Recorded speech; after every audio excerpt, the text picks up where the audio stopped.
아저씨, 1,000원만 주시면 안 돼요? 비가 내리던 평일낮 대기업 본사 앞 한 소년이 말했습니다. 사람들은 우산을 고쳐 잡고 지나갔고 아이는 그 자리에 서 있었어요. 그 앞에 멈춰선 사람은 무정자증으로 자식 없이 살아온 재벌 회장 정태경이었습니다. 아이의 옷은 얇았고 신발은 물에 젖어 있었습니다. 고개를 들지 못한 채 같은 말을 반복했어요. 정 회장은 한 걸음도 움직이지 못했습니다. 아무도 몰랐어요. 이 만남이 한 남자를 그 자리에서 무너뜨릴 줄은요. 왜 이 회장은 국어라는 이 아이 앞에서 끝내 오열하고 말았을까요? 사연 시작 전 무료로 할 수 있는 구독과 좋아요를 눌러주세요. 더불어 어디서 듣고 계신지 댓글 남겨주시면 그곳에 행복만 가득하시길 진심으로 바라겠습니다. 오늘의 사연 시작합니다. 그날 아침은 유난히 차가웠습니다. 정태경 회장은 회의실 유리창 앞에 서 있었어요. 창밖으로 보이는 하늘은 잔뜩 흐려 있었습니다. 곧 비가 올 것 같았어요. 52살 대기업을 이끄는 자리에 있었지만 그의 얼굴엔 온기가 없었습니다. 표정은 언제나 굳어 있었어요. 회의가 시작되었습니다. 임원들이 차례로 보고를 올렸어요. 태경은 묵묵히 자료를 넘기며 듣고 있었습니다. 고개를 끄덕일 뿐 말은 많지 않았어요. 재검토해서 다음 주까지 올리세요. 그의 목소리는 낮고 차분했습니다. 감정이 실리지 않은 말투였어요. 회의가 끝나고 사람들이 하나둘 나갔습니다.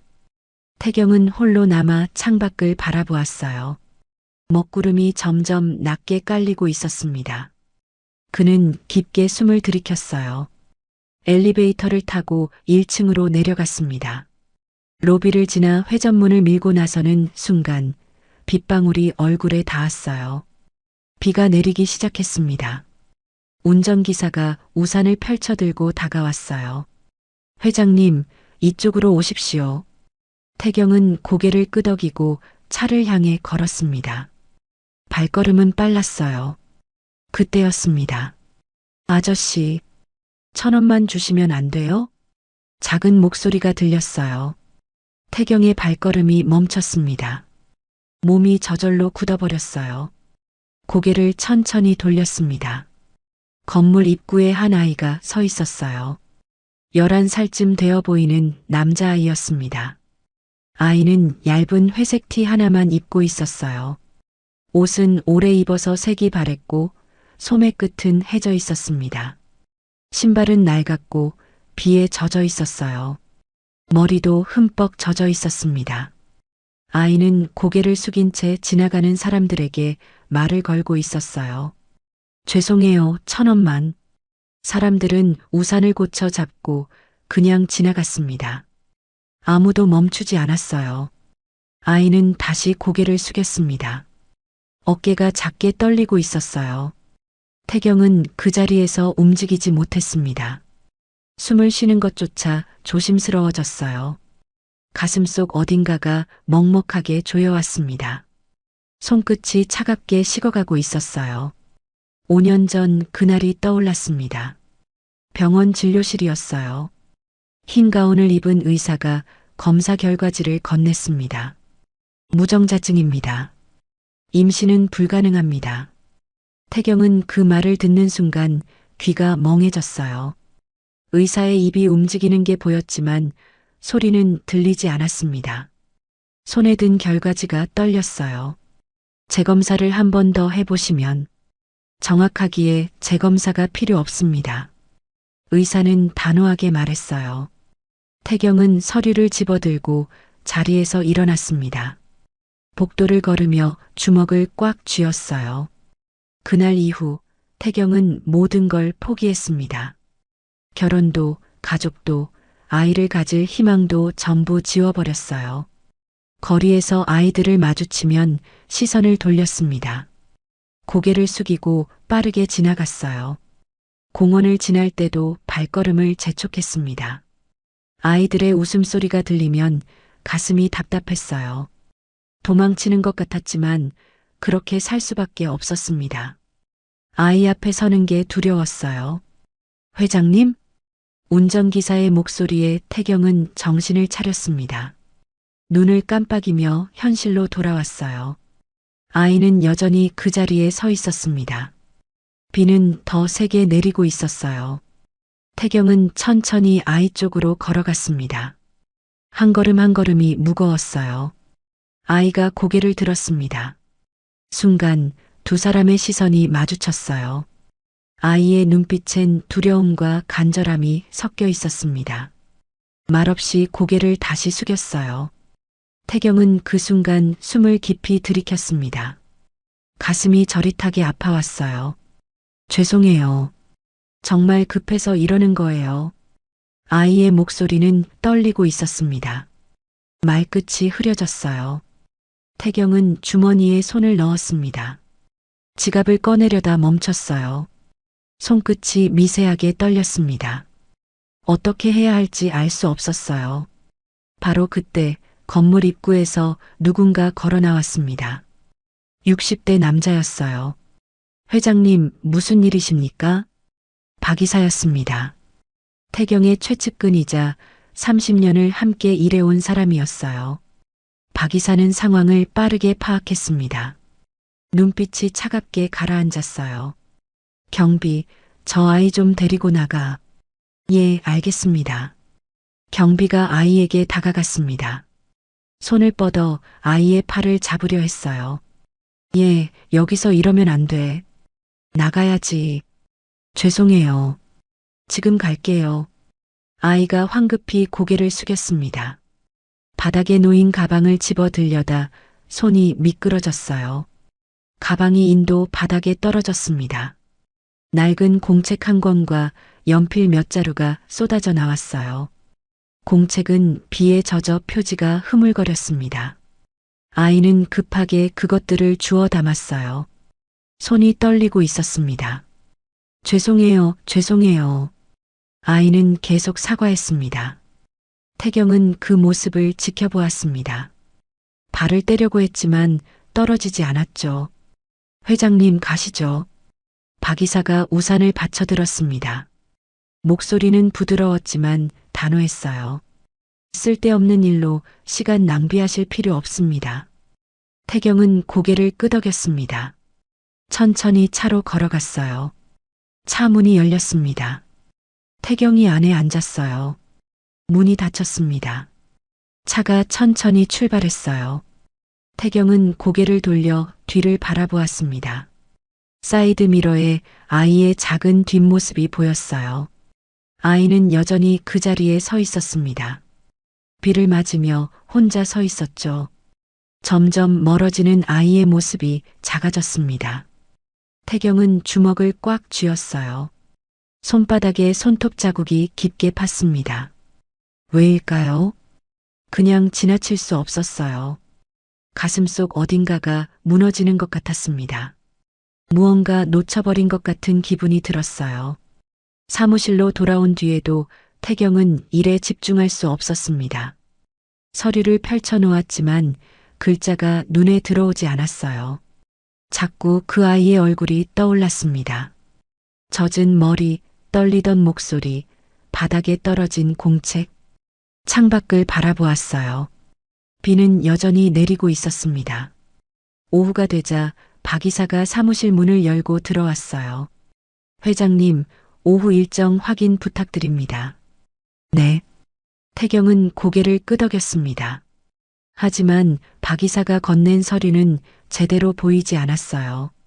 박 이사가 조심스럽게 물었습니다. 아까 그 아이 때문에 신경 쓰이십니까?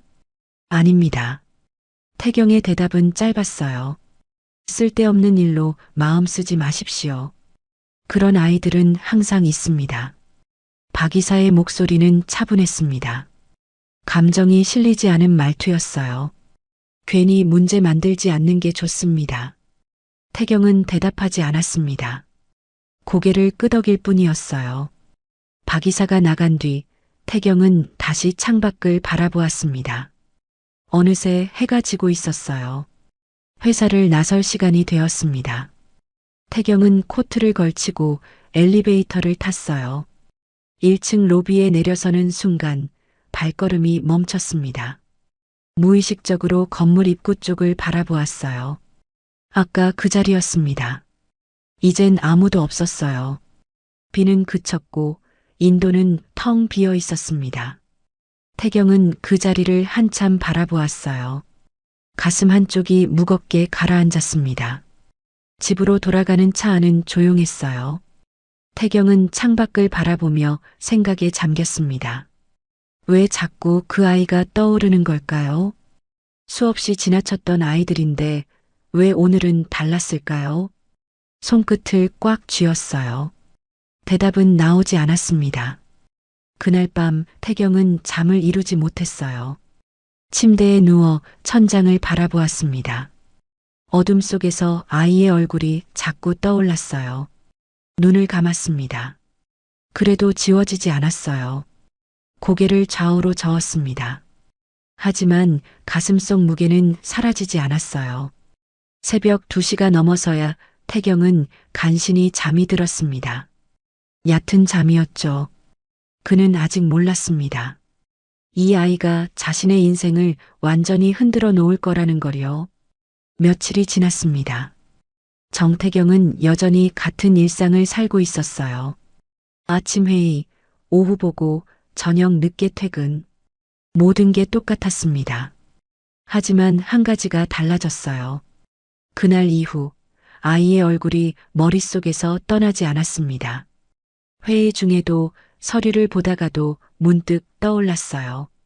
태경은 고개를 저으며 생각을 지우려 했습니다. 하지만 쉽게 지워지지 않았죠. 목요일 오후였습니다. 태경은 회의를 마치고 건물을 나섰어요. 운전기사가 우산을 펼쳐들고 기다리고 있었습니다. 회장님, 차 이쪽입니다. 태경은 고개를 끄덕였어요. 발걸음을 옮기려는 순간 시선이 한 곳에 머물렀습니다. 아이가 또 그 자리에 서 있었어요. 태경의 발걸음이 멈췄습니다. 숨이 목 끝에서 멎는 것 같았어요. 아이는 며칠 전과 똑같은 모습이었습니다. 고개를 숙인 채 지나가는 사람들에게 말을 걸고 있었어요. 죄송합니다, 1,000원만. 목소리는 작았습니다. 사람들은 고개를 돌리고 지나갔어요. 아이는 다시 고개를 숙였습니다. 어깨가 축 처졌어요. 태경은 그 자리에 서서 아이를 바라보았습니다. 가슴이 답답하게 조여왔어요. 회장님? 운전기사가 조심스럽게 불렀습니다. 태경은 대답하지 않았어요. 천천히 아이 쪽으로 걸어갔습니다. 한 걸음 한 걸음이 무겁게 느껴졌어요. 아이가 고개를 들었습니다. 태경과 눈이 마주쳤어요. 아이의 눈빛에 놀라움이 스쳤습니다. 저번에 봤던 아이의 목소리가 떨렸어요. 태경은 주머니에서 지갑을 꺼냈습니다. 1,000원짜리 지폐 한 장을 꺼내 아이에게 건넸어요. 여기, 정말요? 아이는 떨리는 손으로 돈을 받았습니다. 고개를 깊이 숙였어요. 감사합니다. 정말 감사합니다. 아이는 허리를 굽혀 인사했습니다. 1번, 2번, 3번. 계속해서 고개를 숙였어요. 고맙습니다. 정말 고맙습니다. 태경은 그 모습을 내려다보았습니다. 가슴 한쪽이 저릿하게 아파왔어요. 됐어. 그만. 죄송해요. 제가 너무 좋아서. 아이의 눈가가 붉어졌습니다. 눈물이 글썽거렸어요. 태경은 더 이상 말을 잇지 못했습니다. 목이 메어왔어요. 바로 그때 건물 입구에서 경비가 나왔습니다. 야, 너 또 왔어? 며칠 전에도 봤는데. 경비의 목소리는 날카로웠어요. 죄송해요. 지금 갈게요. 아이가 황급히 고개를 숙였습니다. 바닥에 놓인 가방을 집어들려 했어요. 빨리 나가. 여기 이런 데가 아니야. 경비가 아이의 팔을 잡았습니다. 손에 힘이 들어갔어요. 아, 아이가 작게 신음했습니다. 가방이 손에서 미끄러졌어요. 바닥에 떨어지며 안에 있던 물건들이 쏟아져 나왔습니다. 낡은 공책, 부러진 연필, 작은 지우개. 태경은 그 광경을 지켜보았어요. 주먹이 저절로 쥐어졌습니다. 이봐요. 태경의 목소리가 낮게 깔렸습니다. 경비가 깜짝 놀라 고개를 들었어요. 회장님. 됐습니다. 제가 처리할게요. 하지만 됐다고 했습니다. 태경의 목소리는 단호했어요. 경비는 고개를 숙이고 물러섰습니다. 발걸음이 빨라졌어요. 아이는 바닥에 흩어진 물건들을 주워 담고 있었습니다. 손이 떨리고 있었어요. 죄송해요. 제가 조심했어야 하는데. 태경은 무릎을 굽혔습니다. 바닥에 떨어진 공책을 집어들었어요. 표지가 해져서 속이 비쳐 보였습니다. 안 돼요. 제가 할게요. 아이가 급하게 손을 뻗었어요. 태경은 공책을 아이에게 건넸습니다. 아이의 손이 닿는 순간 태경은 그 손을 보았어요. 손가락 마디가 거칠었습니다. 손톱 밑에는 때가 끼어 있었어요. 태경은 입술을 깨물었습니다. 가슴이 무겁게 가라앉았어요. 회장님, 뒤에서 목소리가 들렸습니다. 박 이사였어요. 무슨 일이십니까? 박 이사는 상황을 재빨리 파악했습니다. 얼굴이 굳어졌어요. 또 이 아이입니까? 회장님, 그만 가시죠. 쓸데없는 시간 낭비입니다. 박 이사의 목소리는 차갑게 가라앉았어요. 태경은 천천히 일어났습니다. 아이는 가방을 꼭 안고 고개를 숙였어요. 죄송해요. 제가 잘못했어요. 됐으니까 이제 그만 가거라. 박 이사가 아이에게 말했습니다. 단호한 말투였어요. 아이는 고개를 끄덕이고 발걸음을 옮겼습니다. 뒤돌아서며 태경을 한번 바라보았어요. 눈빛에 미안함이 가득했습니다. 아이가 천천히 멀어졌어요. 태경은 그 뒷모습을 지켜보았습니다. 손끝이 차갑게 식어갔어요. 회장님, 괜히 문제 만들지 마십시오. 박 이사가 조용히 말했습니다. 저런 아이들한테 한 번 돈을 주면 계속 찾아옵니다. 그냥 무시하시는 게 좋습니다. 태경은 대답하지 않았어요. 박 이사는 잠시 태경의 얼굴을 살폈습니다. 표정이 미묘하게 굳어졌어요. 회장님, 차에 오르시죠. 태경은 고개를 끄덕였습니다. 차에 올라 문이 닫혔어요. 차가 천천히 출발했습니다. 태경은 창밖을 바라보았어요. 아이는 이미 보이지 않았습니다. 하지만 그 모습이 머릿속에서 떠나지 않았어요. 그때였습니다. 길 건너편 버스 정류장에 한 여성이 서 있었어요. 40대 후반쯤 되어 보이는 여성이었습니다. 낡은 코트를 입고 있었어요. 여성은 아이가 떠난 방향을 바라보고 있었습니다. 시선이 애틋했어요. 여성이 가방에서 무언가를 꺼냈습니다. 작은 사진이었어요. 손으로 쓰다듬으며 오래 바라보았습니다. 입술을 깨물었어요. 어깨가 작게 떨렸습니다. 차는 신호등에 멈춰섰죠. 태경은 그 여성을 보았습니다. 여성의 눈가가 붉어져 있었어요. 손에 든 사진을 가슴에 꼭 안았습니다. 고개를 떨구었어요. 신호등이 바뀌었습니다. 차가 다시 출발했어요. 여성의 모습이 점점 멀어졌습니다. 태경은 뒤를 돌아보았어요. 하지만 이미 여성은 보이지 않았습니다. 가슴속 어딘가에 작은 돌멩이가 하나 들어앉은 듯 했어요. 무겁고 답답했습니다. 사무실로 돌아온 뒤에도 태경은 일에 집중할 수 없었어요. 서류를 펼쳐놓았지만 글자가 흐려 보였습니다. 자꾸 아이의 얼굴이 떠올랐어요. 그리고 그 여성의 뒷모습도요. 창밖을 바라보았어요. 해가 지고 있었습니다. 밤이 되었죠. 태경은 집으로 돌아갔어요. 넓은 거실에 불을 켰습니다. 하지만 집은 여전히 어두웠어요. 소파에 앉았습니다. 고요했어요. 너무 조용했습니다. 태경은 눈을 감았어요. 아이의 목소리가 들리는 것 같았습니다. 감사합니다. 정말 감사합니다. 고개를 저었습니다. 하지만 목소리는 사라지지 않았어요. 그날 밤 태경은 또 잠을 이루지 못했습니다. 천장을 바라보며 뒤척였어요. 아이는 지금 어디에 있을까요? 추운 밤 어디서 자고 있을까요? 질문은 계속 이어졌습니다. 대답은 없었어요. 그는 아직 몰랐습니다. 그 아이가 그리고 그 여성이 자신의 인생과 어떻게 연결되어 있는지를요. 주말이 지나고 월요일이 되었습니다. 정태경은 정기검진을 받으러 병원에 갔죠. 1년에 한 번씩 받는 건강검진이었습니다. 병원 복도는 하했어요. 소독약 냄새가 코끝을 찔렀습니다. 태경은 진료실 앞 의자에 앉아 차례를 기다렸어요.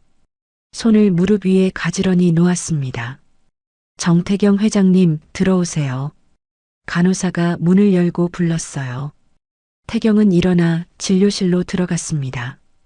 의사가 차트를 보며 말했어요. 올해 검진 결과는 전반적으로 양호합니다.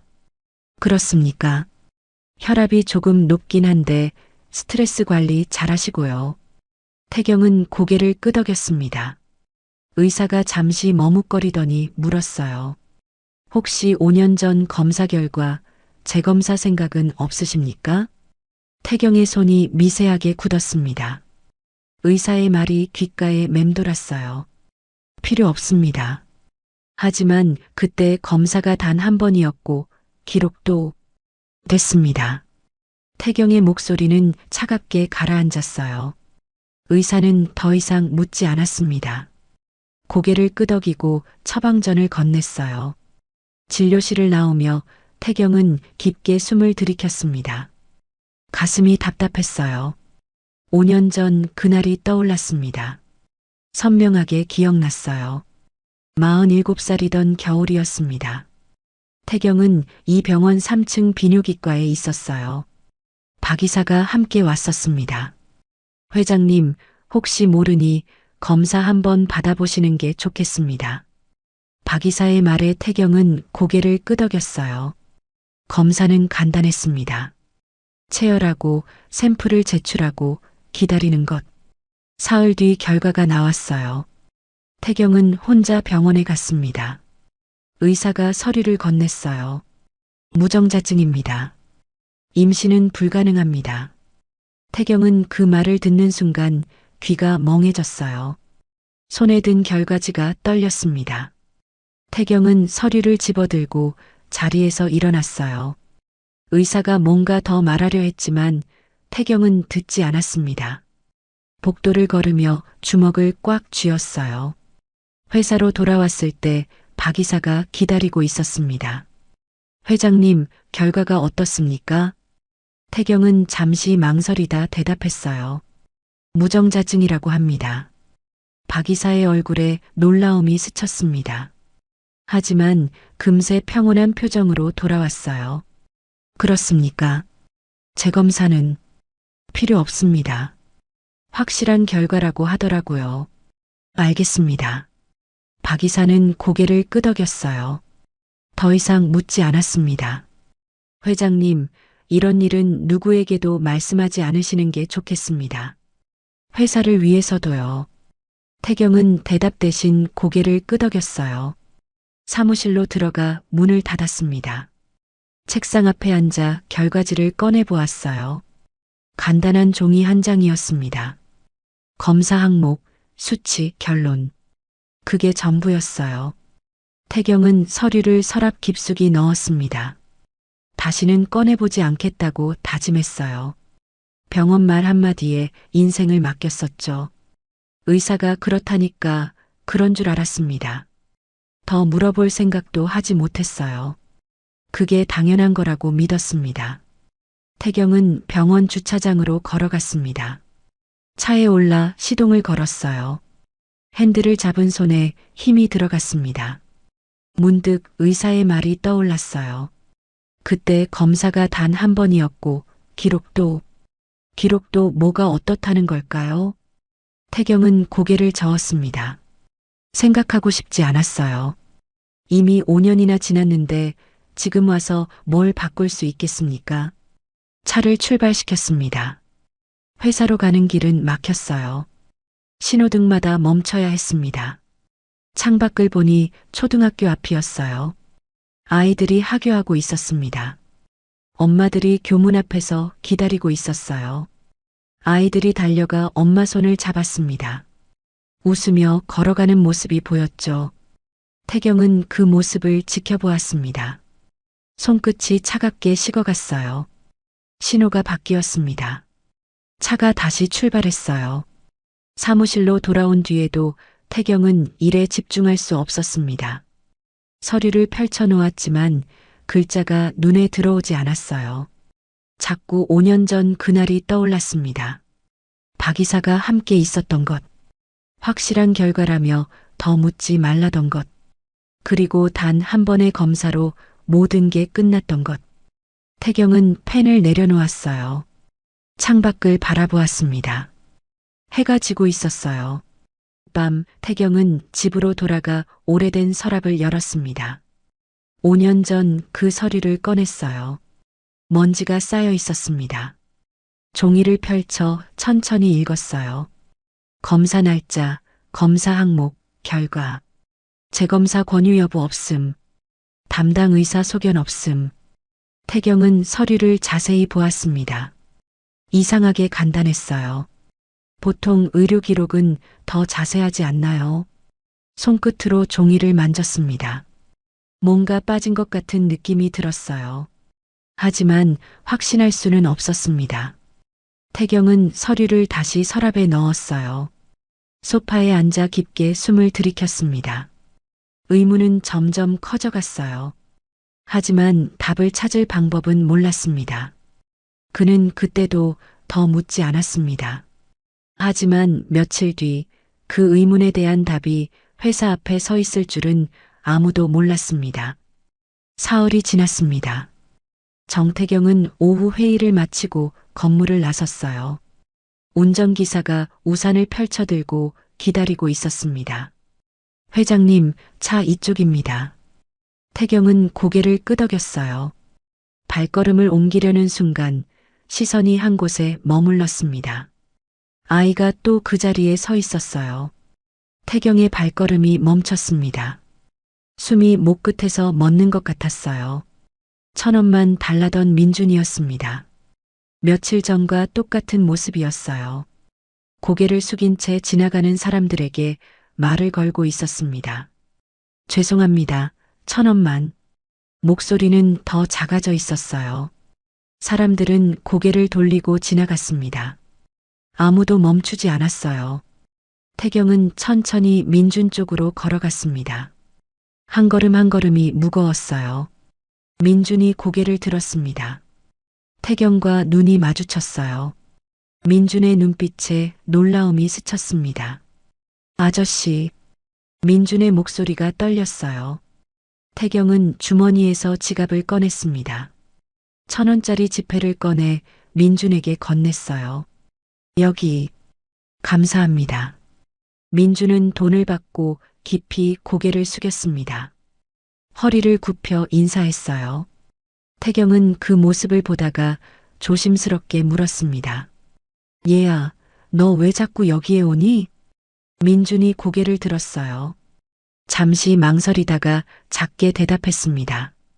엄마가 여기 오면 도와줄 사람이 있다고 했어요. 태경의 손이 미세하게 떨렸습니다. 가슴이 쿵 내려앉는 것 같았어요. 엄마가? 네. 엄마가 이 회사 알려줬어요. 정확한 주소까지요. 민준의 목소리는 조심스러웠습니다. 태경은 입술을 깨물었어요. 왜 이 회사일까요? 왜 정확한 주소까지 알고 있을까요? 엄마, 이름이 뭐니? 태경이 떨리는 목소리로 물었습니다. 민준이 대답하려는 순간이었어요.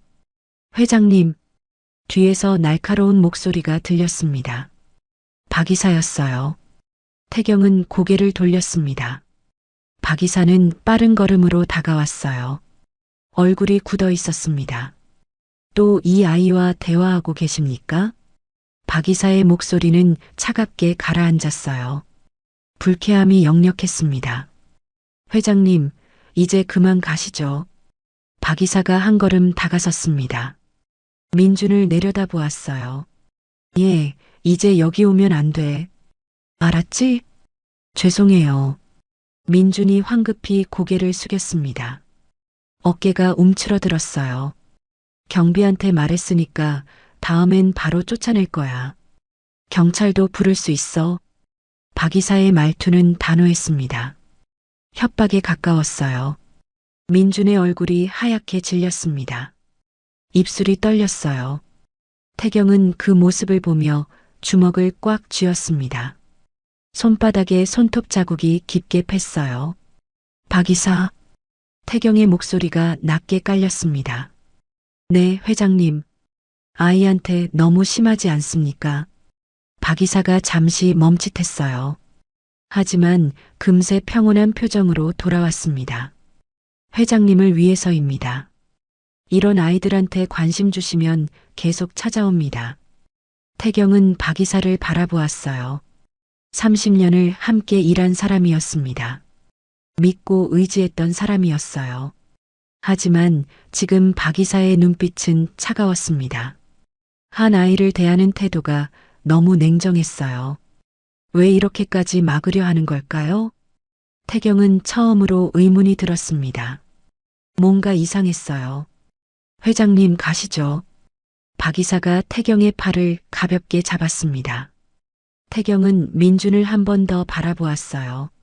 민준도 태경을 보고 있었습니다. 눈빛에 두려움과 슬픔이 섞여 있었어요.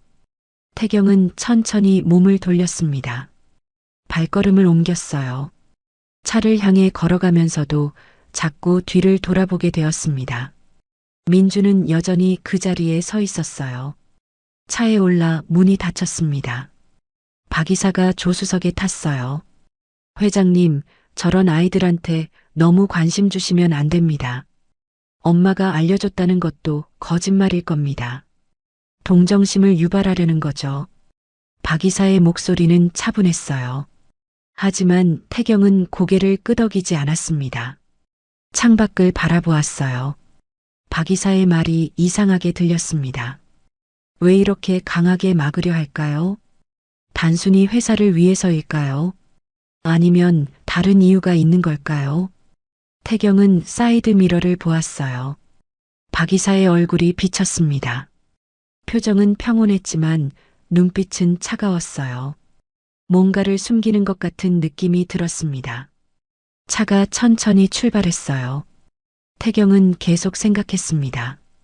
5년 전 검사 때도 박 이사가 함께 있었어요. 확실한 결과라며 더 묻지 말라고 했습니다. 그리고 지금 이 아이를 맡고 있어요. 왜일까요? 집으로 돌아가는 내내 태경은 의문에 잠겼습니다. 박 이사의 태도가 자꾸 신경 쓰였어요. 너무 강하게 반응하고 있었습니다. 뭔가 숨기려는 것처럼 보였어요. 집에 도착했습니다. 넓은 거실에 불을 켰어요. 소파에 앉았습니다. 고요했어요. 태경은 눈을 감고 깊게 숨을 들이켰습니다. 민준의 말이 귓가에 맴돌았어요. 엄마가 여기 오면 도와줄 사람이 있다고 했어요. 왜 이 회사일까요? 왜 정확한 주소까지 알고 있을까요? 그리고 왜 박 이사는 그렇게까지 막으려 하는 걸까요? 질문은 계속 이어졌습니다. 대답은 없었어요. 하지만 태경은 느낄 수 있었습니다. 뭔가 잘못되어 있다는 걸. 그때부터 뭔가 잘못되어 있다는 생각이 들기 시작했습니다. 그리고 며칠 뒤 태경은 자신이 상상조차 하지 못했던 진실과 마주하게 됩니다. 이틀이 지났습니다. 정태경은 사무실 책상 앞에 앉아 있었어요. 서류를 보고 있었지만 내용이 머리에 들어오지 않았습니다. 자꾸 민준의 얼굴이 떠올랐어요. 그리고 5년 전 검사 기록도요. 태경은 펜을 내려놓았습니다. 깊게 숨을 들이켰어요. 결심했습니다. 직접 확인해 보기로요. 태경은 핸드폰을 집어들었어요. 자신을 진료했던 병원을 검색했습니다. 김 원장이라는 이름이 보였어요. 70살 비뇨기과 원장. 당시 검사를 직접 담당했던 의사였습니다. 태경은 전화를 걸었어요. 네, 김 비뇨기과입니다. 김 원장님과 통화 가능할까요? 어떤 용건이신지. 정태경입니다. 5년 전 검사받았던 환자입니다. 잠시 정적이 흘렀어요. 잠시만 기다려 주십시오. 전화가 연결되었습니다. 여보세요. 김 원장입니다. 목소리는 나이든 남자의 것이었어요. 침착하지만 조금 떨리는 느낌이 있었습니다. 원장님, 정태경입니다. 5년 전 무정자증 검사. 아, 정 회장님. 당연히 기억합니다. 김 원장의 목소리가 약간 낮아졌어요. 혹시 그때의 기록을 다시 확인할 수 있을까요? 지금 오실 수 있습니까? 예. 그럼 오후 5시에 오십시오. 진료 끝나고 말씀드리겠습니다. 전화가 끊겼습니다. 태경은 핸드폰을 내려놓았어요. 손이 미세하게 떨리고 있었습니다. 오후 5시 태경은 병원에 도착했습니다. 작은 동네 병원이었어요. 5년 전 기억이 떠올랐습니다. 똑같은 간판, 똑같은 입구. 태경은 문을 밀고 들어갔어요. 접수 직원이 고개를 들었습니다. 정태경 회장님이십니까? 예. 원장님께서 진료실로 오라고 하셨습니다. 태경은 고개를 끄덕이고 안으로 들어갔어요. 복도는 조용했습니다. 진료실 문을 두드렸어요. 들어오세요. 문을 열고 들어서자 김 원장이 책상 앞에 앉아 있었습니다. 흰 머리가 많이 늘어 있었어요. 얼굴에는 주름이 깊게 패여 있었습니다. 앉으십시오. 태경은 의자에 앉았어요. 김 원장은 책상 위에 놓인 파일을 가리켰습니다. 5년 전 기록입니다. 태경은 파일을 집어들었어요. 천천히 펼쳤습니다. 검사 날짜, 검사 항목, 결과. 그게 전부였어요. 이게 전부입니까? 태경이 물었습니다. 김 원장은 고개를 끄덕였어요. 네. 기록이 이상하게 간단합니다. 간단하다니요? 보통은 더 자세한 소견이 들어가야 하는데 김 원장이 파일을 가리켰습니다. 재검사 권유 기록도 없고 추가 검사 제안도 없습니다. 태경의 손이 떨렸어요. 파일을 꽉 쥐었습니다. 그럼 이 결과는 확실하지 않습니다. 김 원장의 목소리는 조용했어요. 하지만 단호했습니다. 단 한 번의 검사로 무정자증을 확정하는 건 의학적으로 적절하지 않습니다. 태경은 숨이 멎는 것 같았어요. 가슴이 쿵 내려앉았습니다. 그럼 왜 그때? 사실은 외부 압박이 있었습니다. 김 원장이 조용히 말했어요. 얼굴에 미안함이 가득했습니다. 외부 압박이요? 검사 결과를 빨리 내라는 연락이 왔습니다. 병원으로 직접요. 태경의 눈빛이 흔들렸어요. 주먹을 꽉 쥐었습니다. 누가 연락했습니까? 박이사라는 분이었습니다. 그 이름을 듣는 순간 태경의 몸이 굳어버렸습니다. 숨이 목구멍에서 막혔어요. 박이사가? 네. 회장님의 측근이라며 빠른 결과를 요청했습니다. 재검사는 필요 없다고도 했습니다. 김 원장은 고개를 숙였어요. 제가 거절했어야 했는데 죄송합니다. 태경은 대답할 수 없었습니다. 머릿속이 하얗게 변했어요. 박이사, 30년을 함께 일한 사람, 믿고 의지했던 사람. 그가 검사를 조작했다는 건가요? 왜 그런 짓을? 태경의 목소리가 떨렸습니다. 김 원장은 대답하지 못했어요. 고개를 저을 뿐이었습니다. 태경은 자리에서 일어났어요. 휘청거렸습니다. 벽을 짚고 간신히 중심을 잡았어요. 회장님, 김 원장이 놀라 일어났습니다. 괜찮습니다. 태경은 손을 들어 막았어요. 깊게 숨을 들이켰습니다. 재검사 지금 할 수 있습니까? 물론입니다. 지금 당장 가능합니다. 해 주십시오. 태경의 목소리는 단호했어요. 검사는 빠르게 진행되었습니다. 체열하고 샘플을 제출하고 김 원장이 말했어요. 결과는 3일 후에 나옵니다. 알겠습니다. 태경은 고개를 끄덕이고 병원을 나왔어요. 주차장으로 걸어가며 손을 떨었습니다. 분노가 치밀어 올랐어요. 박 이사, 왜 그런 짓을 했을까요? 무엇 때문에 자신을 속였을까요? 태경은 차에 올라 핸들을 꽉 쥐었습니다. 손가락 마디가 하얗게 변했어요. 바로 그때 전화가 울렸습니다. 모르는 번호였어요. 태경은 전화를 받았습니다. 여보세요? 정태경 회장님이십니까? 여성의 목소리였어요. 그렇습니다. 저는 푸른하늘 아동보호센터 상담사입니다.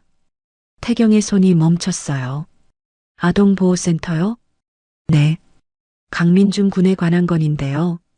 그 이름을 듣는 순간 태경의 심장이 크게 뛰었습니다. 급하게 물었어요. 민준이가 어떻게 됐습니까? 보호자 부재로 현재 임시 보호 중입니다. 어머니가 입원 중이시고 연락 가능한 보호자가 없어서요. 태경의 머릿속이 복잡해졌어요. 숨이 가빠졌습니다. 지금 어디 있습니까? 센터에 있습니다. 하지만 보호자가 나타나지 않으면 내일 아침 시설로 이송될 예정입니다. 시설이요? 네. 규정상 보호자 없는 아동은 72시간 후 시설로. 태경은 더 이상 듣지 못했어요. 전화를 끊었습니다. 시동을 걸었어요. 급하게 센터 주소를 검색했습니다. 차를 출발시켰어요. 신호등이 빨간불이었지만 태경의 발은 가속 페달을 밟고 있었습니다.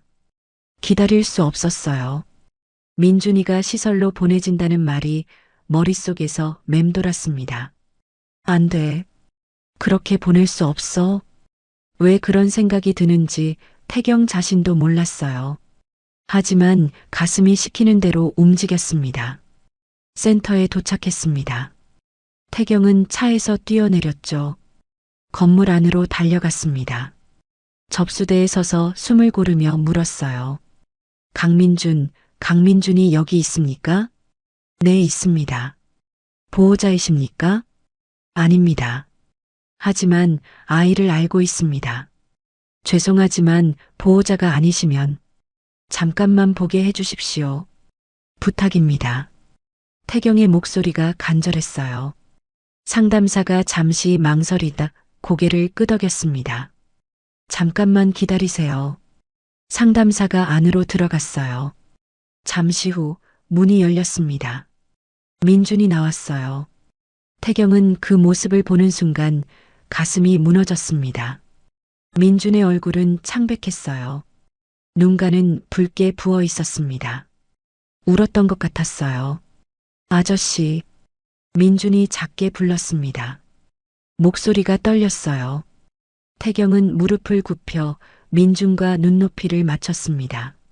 손을 뻗어 민준의 어깨를 잡았어요. 괜찮니? 민준은 고개를 저었습니다. 눈물이 뚝 떨어졌어요.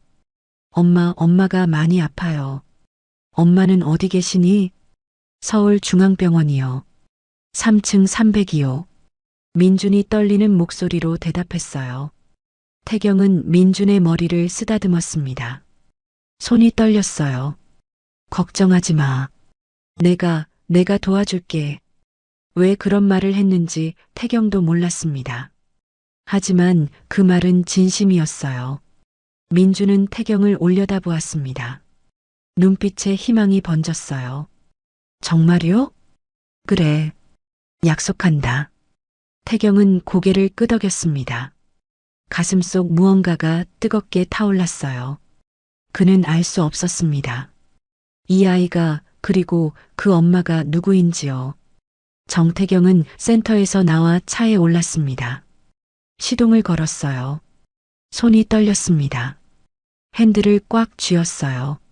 서울중앙병원 3층 302호. 민준이가 알려준 곳이었습니다. 차를 출발시켰어요. 신호등마다 멈춰야 했지만 태경은 계속 시계를 보았습니다. 시간이 너무 느리게 가는 것 같았어요. 가슴이 두근거렸습니다. 왜 이렇게 떨리는 걸까요? 태경 자신도 알 수 없었어요. 하지만 가슴속 어딘가가 이미 알고 있는 것 같았습니다. 민준이의 엄마가 누구인지, 그 사람이 왜 이 회사 주소를 알고 있었는지. 병원 주차장에 차를 세웠어요. 시동을 끄고 한참을 앉아 있었습니다. 내려야 하는데 발이 떨어지지 않았어요. 깊게 숨을 들이켰습니다. 차 문을 열고 내렸어요. 병원 로비로 걸어갔습니다. 엘리베이터를 탔어요. 3층 버튼을 눌렀습니다. 엘리베이터가 천천히 올라갔어요. 태경은 거울에 비친 자신의 얼굴을 보았습니다. 창백했어요. 손을 꽉 쥐었습니다. 3층에 도착했어요. 문이 열렸습니다. 복도는 조용했어요. 간호사 한 명이 차트를 들고 지나갔습니다. 태경은 복도를 따라 천천히 걸었어요. 301호, 302호. 그 앞에 멈춰 섰습니다. 문 앞에서 한참을 서 있었어요. 노크를 하려다 손이 공중에 멈췄습니다. 심장이 터질 것 같았어요. 숨을 고르려 했지만 가빠지기만 했습니다. 손을 내려놓았어요. 다시 올렸습니다. 몇 번을 반복했는지 몰랐습니다. 마침내 문손잡이를 잡았어요. 천천히 돌렸습니다. 문이 열렸죠. 병실 안은 조용했어요. 창가 침대에 누군가 누워 있었습니다. 태경은 한 걸음 한 걸음 다가갔어요. 발소리조차 조심스러웠습니다. 침대 옆에 섰어요. 그리고 그 얼굴을 보는 순간 태경의 몸이 굳어버렸습니다. 윤서진이었어요. 11년 만에 보는 얼굴이었습니다. 서진은 잠들어 있었어요. 얼굴은 창백했고 눈 밑엔 그림자가 깊게 드리워져 있었습니다. 뺨은 11년 전보다 훨씬 야위어 있었어요. 숨소리는 가늘게 이어지고 있었습니다. 태경은 그 자리에서 움직일 수 없었어요. 다리에 힘이 풀렸습니다. 침대 옆 의자를 붙잡고 간신히 앉았어요. 손을 무릎 위에 놓았습니다. 주먹을 꽉 쥐었어요. 11년. 그 시간이 머릿속을 스쳤습니다. 서진의 얼굴을 보고 있자니 그때 일들이 하나하나 떠올랐어요. 함께 걸었던 길, 함께 웃었던 순간들, 그리고 자신이 일방적으로 끊어버렸던 그날. 서진. 작게 불렀지만 대답은 없었어요. 서진은 여전히 잠들어 있었습니다. 태경은 떨리는 손으로 서진의 손을 바라보았어요. 침대 시트 위에 놓인 손은 거칠었습니다. 11년 동안 혼자 아이를 키우며 얼마나 힘들었을까요? 태경은 눈을 감았어요. 가슴이 저려왔습니다. 얼마나 시간이 지났을까요? 서진이 천천히 눈을 떴습니다. 흐릿한 눈빛이 천장을 향했어요. 깜빡이며 초점을 맞췄습니다. 고개를 천천히 돌렸어요. 태경과 눈이 마주쳤습니다. 서진의 눈이 크게 떠졌어요. 숨이 멎는 것 같았습니다. 태경 씨? 목소리는 갈라져 있었어요. 믿을 수 없다는 듯 태경을 바라보았습니다. 태경은 대답하지 못했어요. 고개만 천천히 끄덕였습니다. 목이 메어 말이 나오지 않았어요. 서진은 몸을 일으키려 했습니다. 하지만 힘이 없었어요. 팔이 떨렸습니다. 다시 침대에 기대었어요. 어떻게 여기를. 민준이가 알려줬습니다. 그 이름을 듣는 순간 서진의 얼굴이 하얗게 질렸어요. 입술이 떨렸습니다. 민준이를 만났어요? 회사 앞에서 봤습니다. 며칠 전부터요. 서진의 눈에서 눈물이 흘러내렸어요. 고개를 돌렸습니다. 손으로 얼굴을 가렸어요. 어깨가 작게 떨렸습니다. 죄송해요. 제가 민준이한테 그 주소를 알려줬어요. 왜 거기였습니까? 태경의 목소리가 떨렸어요. 서진은 대답하지 못했습니다. 눈물만 계속 흘러내렸어요. 손으로 눈가를 닦았지만 멈추지 않았습니다. 태경은 기다렸어요. 손을 꽉 쥔 채 기다렸습니다. 오랜 침묵이 흘렀어요. 병실 밖에서 간호사의 발소리가 지나갔습니다. 멀어졌어요. 다시 고요해졌습니다. 서진이 천천히 고개를 돌렸어요. 태경을 바라보았습니다. 눈물로 젖은 얼굴이었어요. 입술을 떨며 말했습니다. 민준이는 태경 씨 아들이에요. 그 말을 듣는 순간 태경의 세상이 멈춰버렸습니다. 귀가 멍했어요. 숨이 목구멍에서 막혔습니다. 심장이 한 박자 건너뛰는 것 같았어요. 뭐라고 했습니까? 민준이는 태경 씨 아들이에요. 서진이 다시 한번 말했어요. 목소리는 떨렸지만 또렷했습니다. 확실했어요. 태경은 일어서려다 다시 주저앉았습니다. 손으로 의자 팔걸이를 꽉 잡았어요. 손가락 마디가 하얗게 변했습니다. 머릿속이 하얗게 지워지는 것 같았어요. 그럴 리 없습니다. 저는 무정자증이 거짓말이에요. 서진이 말을 끊었습니다. 침대 옆 서랍을 열었어요. 떨리는 손으로 무언가를 꺼냈습니다. 작은 초음파 사진이었어요. 낡고 해졌지만 소중히 보관한 흔적이 역력했습니다. 이거 보세요. 서진이 사진을 태경에게 건넸어요. 태경은 떨리는 손으로 사진을 받았습니다. 흑백 사진 속에 작은 생명이 보였어요. 흐릿하지만 분명한 형태였습니다. 사진 아래 날짜가 적혀 있었어요. 2019년 11월 15일. 태경의 손이 멈췄습니다. 숨이 멎었어요. 그 날짜는 무정자증 판정을 받기 한 달 전이었습니다. 이게 임신 6주 때 찍은 거예요. 서진의 목소리가 떨렸어요. 태경 씨한테 말하려고 했어요. 그날 할 말이 있다고 연락했을 때요. 태경은 사진을 꽉 쥐었습니다. 손이 떨려서 사진이 흔들렸어요. 하지만 태경 씨가 갑자기 연락을 끊었어요. 만나주지도 않았죠. 저는 몰랐습니다. 태경의 목소리가 갈라졌어요. 알아요. 서진이 조용히 말했습니다. 누군가 태경 씨를 속인 거예요. 그래서 태경 씨가 저를 피한 거죠. 태경은 사진을 내려다보았어요. 작은 생명, 자신의 아들, 11년 전 세상에 태어났던 아이. 자신은 그 사실조차 몰랐습니다. 11년 동안 혼자 키웠어요. 서진이 눈물을 닦았습니다. 힘들었지만 후회하진 않아요. 민준이는 제 전부니까요.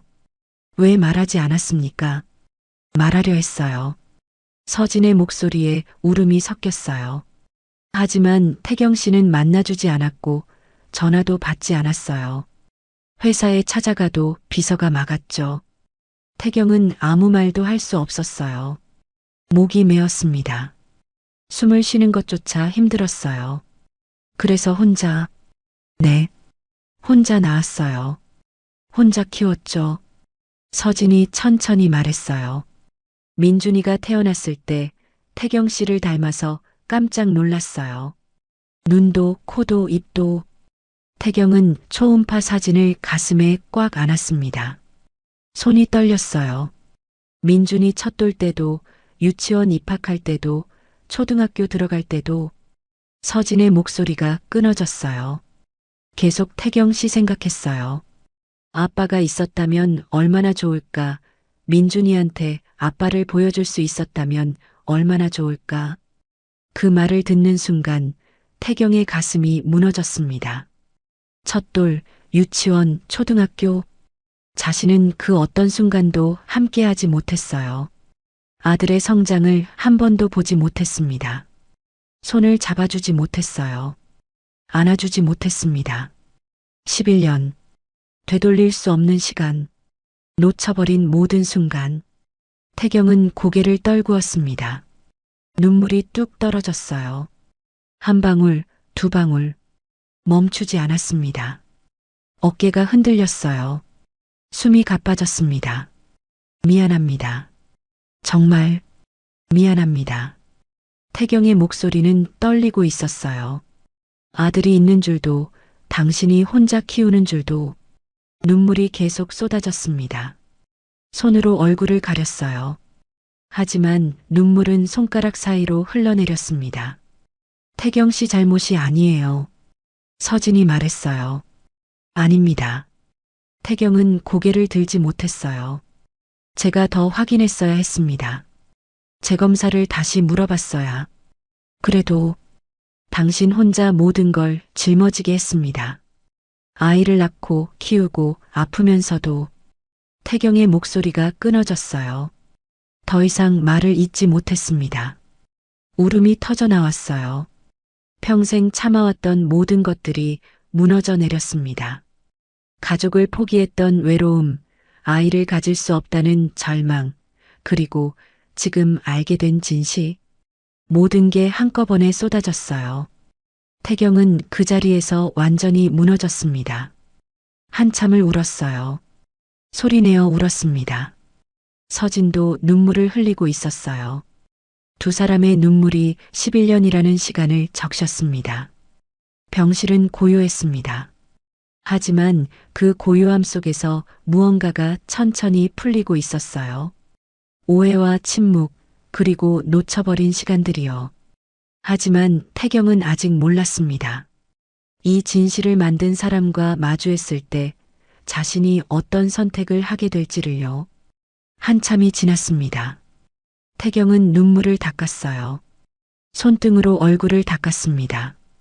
서진도 천천히 눈물을 멈췄어요.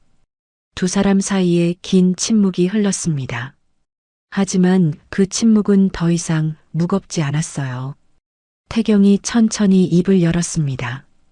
그날 당신이 저한테 할 말이 있다고 했을 때 임신 사실을 말하려고 했어요. 서진의 목소리는 조용했습니다. 감정이 가라앉아 있었어요. 회사 앞에서 기다렸어요. 2시간이나요.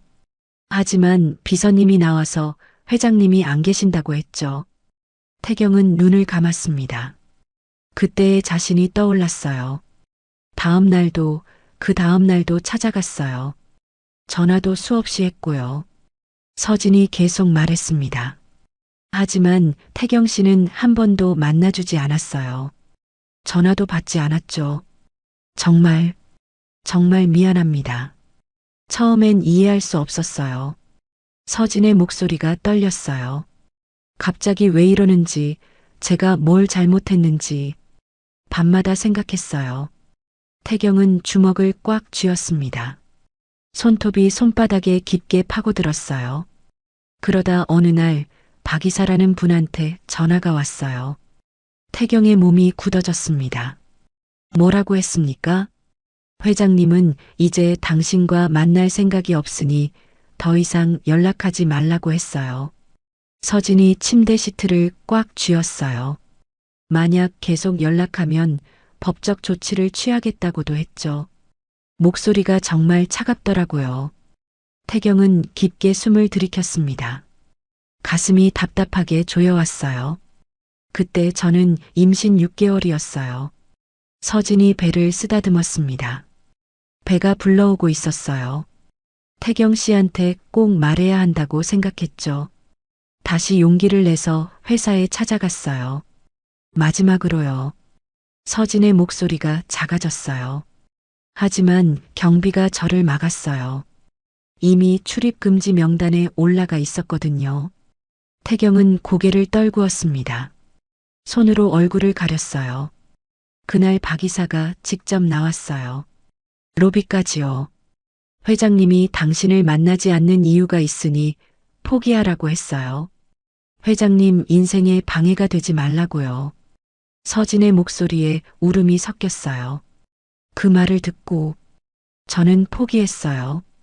태경 씨가 정말 저를 원하지 않는다고 생각했으니까요. 태경은 숨을 참았습니다. 가슴이 터질 것 같았어요. 혼자 민준이를 낳았어요. 서진이 눈물을 닦았습니다. 병원비도 없어서 작은 산부인과에서 낳았죠. 진통이 왔을 때 너무 무서웠어요. 서진 씨, 엄마도 아빠도 안 계셔서 혼자였어요. 간호사가 손 잡아줬죠. 힘내세요 하면서요. 서진의 목소리가 떨렸어요. 민준이가 세상에 나왔을 때 울음소리를 듣는 순간 눈물이 났어요. 기쁜 눈물이었는지 슬픈 눈물이었는지 모르겠어요. 태경은 더 이상 참을 수 없었습니다. 눈물이 다시 흘러내렸어요. 제가 있었어야 했는데 이제 알았으니까 괜찮아요. 서진이 조용히 말했습니다. 11년 동안 어떻게 키웠습니까? 태경이 떨리는 목소리로 물었어요. 처음엔 식당에서 설거지했어요. 민준이를 업고요. 서진이 천천히 말했습니다. 그 다음엔 청소일도 하고 야간 편의점 알바도 했어요. 민준이가 잠들면 나가서 일했죠. 민준이 첫 돌 때는 미역국만 끓여줬어요. 돌잔치는 못 해줬어요. 돈이 없어서요. 서진의 목소리가 작아졌어요. 학원은 한 번도 보내보지 못했어요. 태경은 주먹을 꽉 쥐었습니다. 손이 떨렸어요. 그래도 민준이는 잘 자라줬어요. 불평 한 번 안 하고요. 서진이 웃으려 했지만 눈물이 흘렀어요. 아빠가 없냐고 물어봤을 때 뭐라고 대답해야 할지 몰랐어요. 뭐라고 했습니까? 하늘나라에 계신다고 했어요. 거짓말이지만 그게 최선이었어요. 태경은 고개를 떨구었습니다. 가슴이 찢어지는 것 같았어요. 그러다 제가 아프고 나서 더 이상 버틸 수가 없었어요. 서진이 깊게 숨을 들이켰습니다. 민준이한테 말했어요. 사실은 아빠가 살아계신다고. 그 회사에 가면 도와줄 거라고요. 거짓말 같았지만 그게 유일한 희망이었어요. 서진은 태경을 바라보았어요. 태경 씨라면 민준이를 도와줄 거라고 믿었어요. 태경은 일어섰습니다. 창가로 걸어갔어요. 밖을 내다보았습니다. 밤하늘에 별이 떠 있었어요. 박이사를 만나겠습니다. 태경의 목소리는 낮고 단호했어요. 모든 걸 끝내겠습니다. 태경은 서진을 돌아보았습니다. 그리고 민준이 아빠로 살겠습니다. 늦었지만요. 서진의 눈에서 눈물이 흘러내렸어요. 하지만 이번엔 다른 눈물이었습니다. 병실을 나와 태경은 곧장 회사로 향했어요. 밤 9시가 넘었지만 건물에는 불이 켜져 있었습니다. 박 이사의 사무실이었어요. 태경은 엘리베이터를 타고 올라갔습니다. 복도를 걸었어요. 사무실 문 앞에 섰습니다. 노크하지 않고 문을 열었어요. 박 이사가 책상 앞에 앉아 서류를 보고 있었습니다. 고개를 들었어요. 회장님, 이 시간에 무슨 일이십니까? 태경은 대답하지 않았습니다. 천천히 박 이사의 책상 앞으로 걸어갔어요. 박 이사는 태경의 얼굴을 보고 조금 굳어졌습니다. 눈가가 붉게 부어 있었어요. 회장님? 5년 전 검사 기록을 확인했습니다. 태경의 목소리는 낮고 차갑게 가라앉았어요. 박 이사의 얼굴이 미묘하게 변했습니다. 펜을 쥔 손이 멈췄어요. 무슨 말씀이십니까? 김 원장을 만났습니다. 외부 압박이 있었다고 하더군요. 회장님, 그건 왜 그랬습니까? 태경이 물었어요. 목소리는 떨렸지만 단호했습니다. 왜 저를 속였습니까? 왜 제 아들을 빼앗았습니까? 박 이사는 잠시 침묵했어요. 깊게 숨을 들이켰습니다. 책상 위에 펜을 내려놓았어요. 회장님을 위해서였습니다. 저를 위해서? 태경의 목소리가 높아졌어요. 제 아들을 빼앗고 제 인생을 망쳐놓고 그게 저를 위해서라는 겁니까? 박 이사는 고개를 들었습니다.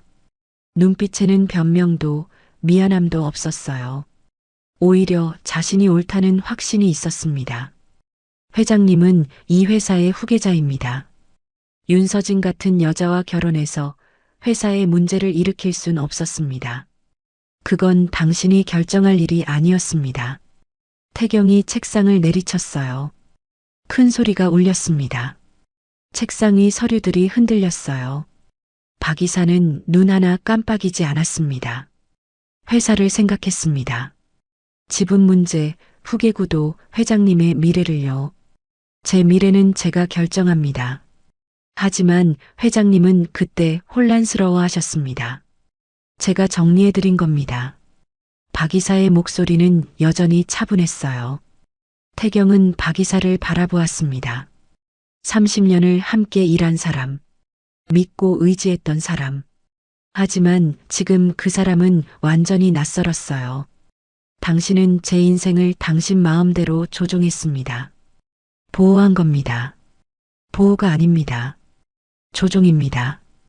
태경의 목소리는 단호했어요. 제게서 가족을 빼앗고 11년이라는 시간을 빼앗았습니다. 아들이 태어나는 것도 자라는 것도 보지 못하게 했죠. 그게 보호입니까? 박 이사는 대답하지 않았어요. 고개를 돌렸습니다. 회장님, 저는 더 이상 듣고 싶지 않습니다. 태경이 말을 끊었어요. 박 이사, 네, 회장님. 지금 당장 사표를 쓰십시오. 박 이사의 얼굴이 굳어졌어요. 고개를 들어 태경을 바라보았습니다. 회장님, 모든 직책에서 물러나십시오. 30년의 정을 생각해서 조용히 보내드리는 겁니다. 회장님, 제발 더 이상 제 앞에 나타나지 마십시오. 태경의 목소리는 차갑게 가라앉았어요. 박 이사는 입을 열었다가 닫았습니다. 아무 말도 할 수 없었어요. 손이 떨렸습니다. 태경은 돌아섰습니다. 사무실 문을 향해 걸어갔어요. 회장님, 박 이사가 뒤에서 불렀습니다. 하지만 태경은 돌아보지 않았어요. 문을 열고 나갔습니다. 복도를 걸었어요. 발걸음은 무거웠지만 흔들리지 않았습니다. 엘리베이터를 타고 내려가며 태경은 창밖을 바라보았어요. 도시의 불빛이 반짝이고 있었습니다. 누군가 자신의 인생을 대신 결정했어요. 자신이 아이를 가질 수 없다고, 가족을 가질 수 없다고. 그 말을 믿고 11년을 살아왔습니다. 하지만 이제 알았어요. 모든 게 거짓이었다는 걸. 자신에게는 아들이 있었다는 걸. 로비에 도착했습니다. 태경은 건물 밖으로 나왔어요. 차가운 밤 공기가 얼굴을 스쳤습니다. 깊게 숨을 들이켰어요. 이제 민준이에게 가야 했습니다. 11년 동안 아빠 없이 자란 아이. 자신이 아빠라는 사실을 알게 될 아이. 태경은 차 문을 열며 생각했어요. 민준이는 자신을 받아들일까요? 11년의 공백을, 놓쳐버린 시간을 어떻게 채워갈 수 있을까요? 그리고 무엇보다 늦게 도착한 아빠를 민준이는 아빠라고 부를 수 있을까요? 정태경은 차를 몰아 센터로 향했습니다. 밤 10시가 넘었지만 도로는 한산했어요. 신호등마다 멈출 때마다 심장이 두근거렸습니다. 곧 아들을 만나게 됩니다. 그리고 말해야 했어요. 자신이 아버지라고. 센터에 도착했습니다. 태경은 차에서 내려 건물 안으로 들어갔어요.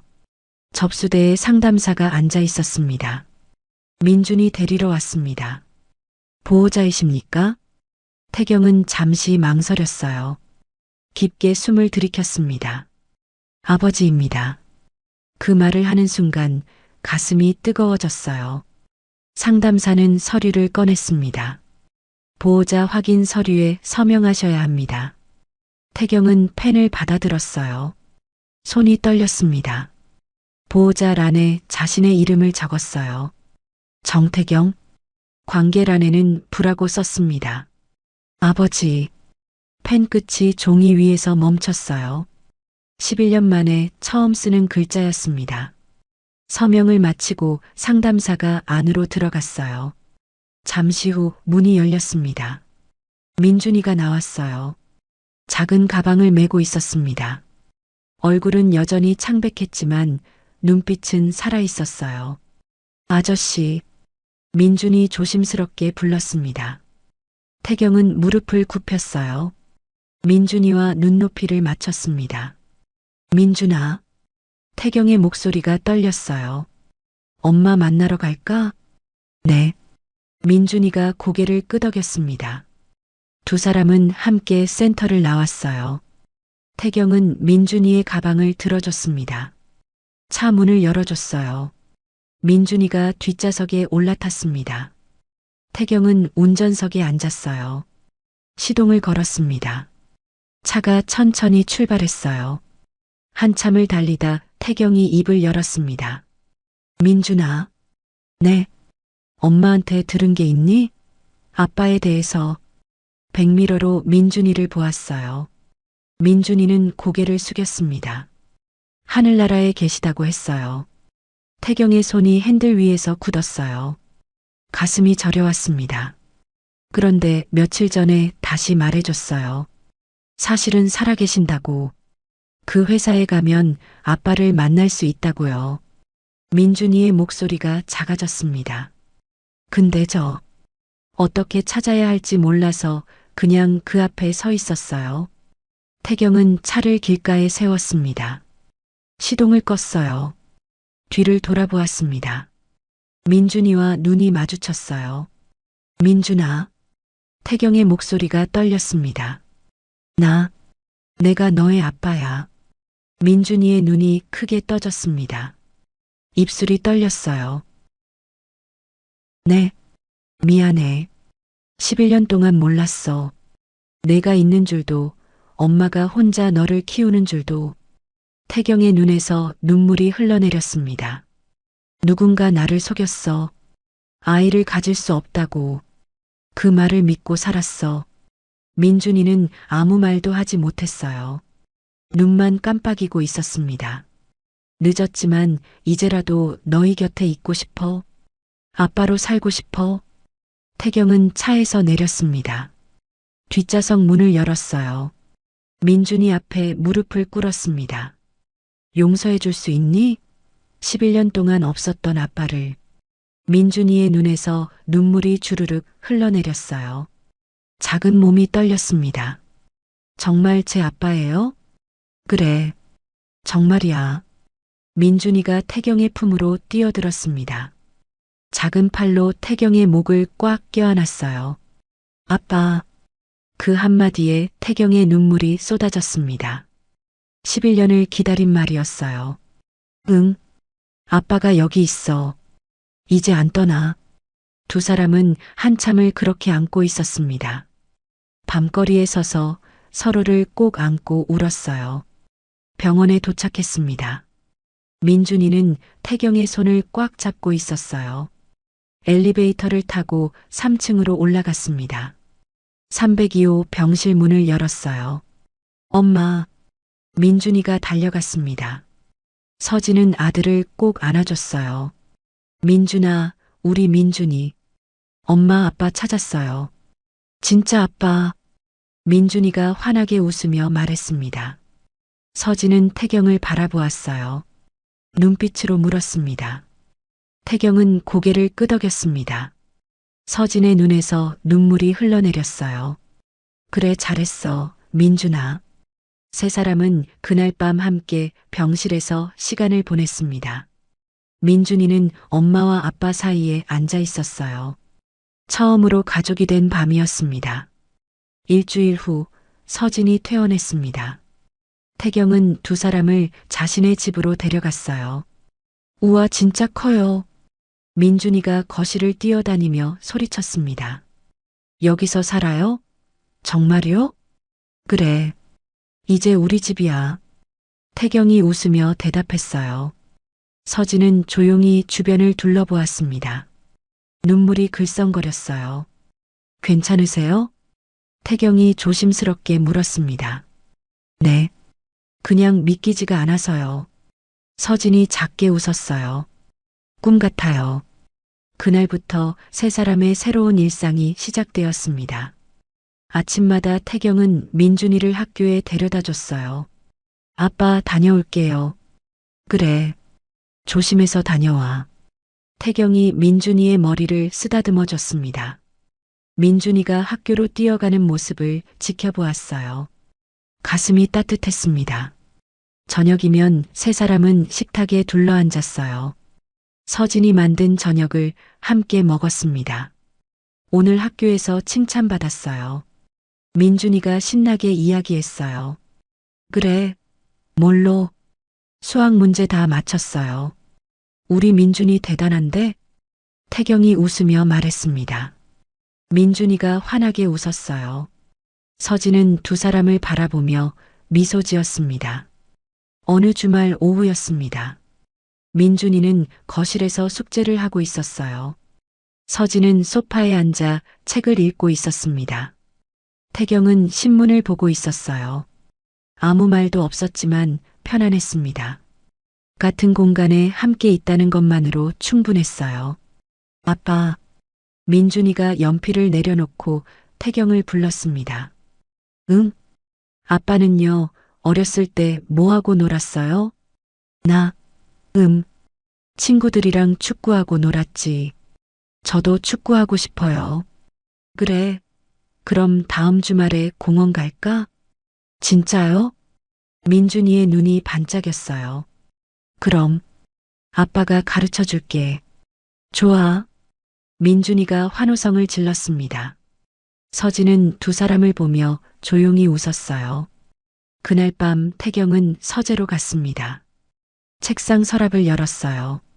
5년 전 검사 서류를 꺼냈습니다. 그리고 서진이 준 초음파 사진도 꺼냈어요. 한쪽은 거짓이었고 한쪽은 진실이었습니다. 태경은 초음파 사진을 조심스럽게 집어들었어요. 한참을 바라보았습니다. 이 작은 사진 속 생명이 지금 이 집에서 웃고 있었어요. 태경은 사진을 서랍 깊숙한 곳에 넣었습니다. 이제는 꺼내볼 필요가 없었어요.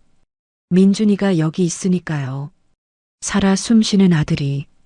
한 달이 지났습니다. 민준이는 더 이상 회사 앞에 서지 않았어요. 매일 학교에 갔고 친구들과 놀았습니다. 얼굴에는 혈색이 돌았어요. 웃음소리도 많아졌습니다. 어느 날 저녁 민준이가 태경에게 다가왔어요. 아빠, 이거 드릴게요. 손에 종이 한 장을 들고 있었습니다. 뭔데? 태경이 받아보았어요. 크레파스로 그린 그림이었습니다. 세 사람이 손을 잡고 있는 그림이었어요.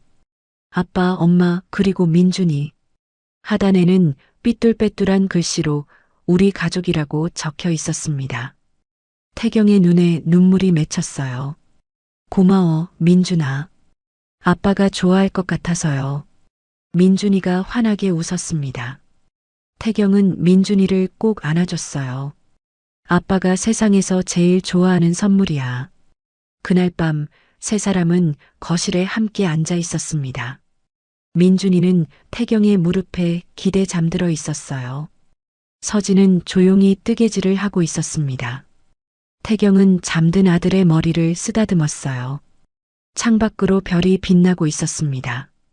11년. 긴 시간이었어요. 하지만 이제 함께였습니다.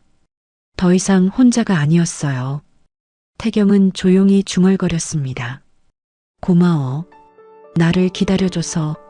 서진이 고개를 들어 태경을 바라보았어요. 두 사람의 시선이 마주쳤습니다. 말없이 미소 지었어요. 그것만으로 충분했습니다. 그는 늦게 도착했지만 끝내 떠나지 않았습니다. 오늘의 사연 여기까지입니다. 잘 들으셨다면 구독과 좋아요를 눌러서 마음을 전해주세요. 더 따뜻하고 감동적인 사연으로 보답하겠습니다. 잘 들었어요. 한마디만 댓글에 남겨주시면 복 받으실 거예요. 여러분의 인생이 늘 봄날 같기만을 바라겠습니다. 봄날 인생이었습니다.